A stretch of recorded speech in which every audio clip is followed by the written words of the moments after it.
ఆలపాటి రాజా గారి MLC nomination రద్దు చేయాలని చెప్పేసి వారి మీద నేను ఒక 2 అభియోగాలు పెట్టాను. ఆ అభియోగాలు మీరు ఐడెంటిఫై చేస్తారని చెప్పేసి పట్టభద్రులకి నా విన్నపం. వారు భూ కుంభకోణంలో ఉన్నారు, ల్యాండ్ గ్యాబరింగ్ కేసు పెట్టాలని చెప్పేసి నేను విన్నవించాను. అంటే విన్నవించడం అర్జీ కూడా పెట్టాను. అట్లాగే ఆలపాటి రాజా ఎడ్యుకేషను, ప్రైవేట్ కాలేజీల ఎడ్యుకేషను 30 ఏళ్ళ బట్టి బ్రహ్మాండంగా ఆయన కొనసాగిస్తున్నారు. 100 కోట్ల రూపాయలు సంపాదించారు. ఆయన ప్రైవేటు కాలేజీలు పెట్టే ఇప్పుడు ఎమ్మెల్సీగా రావట్లా. ఆయన రాజకీయంగా ఎమ్మెల్యేగా ఉన్నాడు, మంత్రులుగా పదవులు చేశాడు.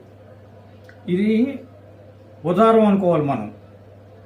ఎమ్మెల్యేగా ప్రజాసేవ, ఇది ఆర్థిక సేవ. ఈ ఆర్థిక సేవలో బడుగు బలహీన వర్గాలు, మైనార్టీలు, బీసీలు వీళ్ళందరూ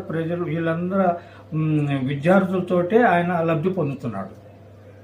అది నాకు వీళ్ళ వల్లే కదా నాకు ఎమ్మెల్యే సీట్ వచ్చినా, ఎమ్మెల్యేగా గెలిచినా, మంత్రిగా అయినా కానీ వీళ్ళ దయ కదా ఉందని చెప్పేసి వాళ్ళకి 20% ఉచిత విద్యను అందించాల్సింది పోగొట్టి 50% వాళ్ళకి విద్యార్థులకి మంచి విద్యను అందించాలని చెప్పేసి వాళ్ళ గుండెల్లో వీళ్ళు గుడి కట్టుకున్నట్టుగా ఆలపాటి రాజా చెయ్యాలి. ఎందుకంటే ఒక పక్కనేమో రాజకీయ నేత, ఇంకో పక్కన విద్యాశాఖ.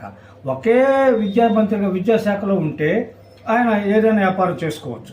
మంత్రిగా, ఎమ్మెల్యేగా, రాజకీయంగా ఉన్నప్పుడు ఇవి ఉదారంగా చూపించాలి. కానీ ఇప్పుడు మన వాళ్ళు ఎస్సీలు, ఎస్టీలు, బీసీలు, ముస్లిం వర్గాలు వీళ్ళంతా కూడా వీళ్ళ బిడ్డలు చదువుకొని ఉద్యోగాలు లేక పట్టభద్రులుగా ఉన్నారు. అయితే ఈ ఎమ్మెల్సీగా ఉన్న ఆలపాటి రాజాను గెలిపించాలి అని చెప్పి ఉత్సాహంగా ఉరకలేస్తున్నటువంటి ఎన్జిఓస్ కానీ, మరి కుల సంఘాలు కానీ, మరి ప్రజా సంఘాలు కానీ వీళ్ళేమన్నా ఇతని ద్వారా విద్యను ఉచితంగా లబ్ధి పొందారా? రెండోది, ఇప్పుడు ఓట్లేయమంటే పట్టభద్రులు ఓట్లేయటానికి ఆలోచన చేయాలి. కనీసం మా నాయకులన్నా ఉచితంగా చదువుకోలేదు, మేము ఆయన దగ్గర ఉచితంగా చదువుకోలేదు, ఆయన మాకెవరో కూడా ఉచితంగా విద్యను అందించలేదు, ఇతనికి ఎందుకు వెయ్యాలి అనేది బాబురావు గుర్తు చేస్తే మీరు గుర్తు చేసుకోవటం కాదు, మీరు గుర్తించుకోవాలి. మీరు చదువుకున్నవాడు, ఎవరికి మనం ఓటు వేస్తే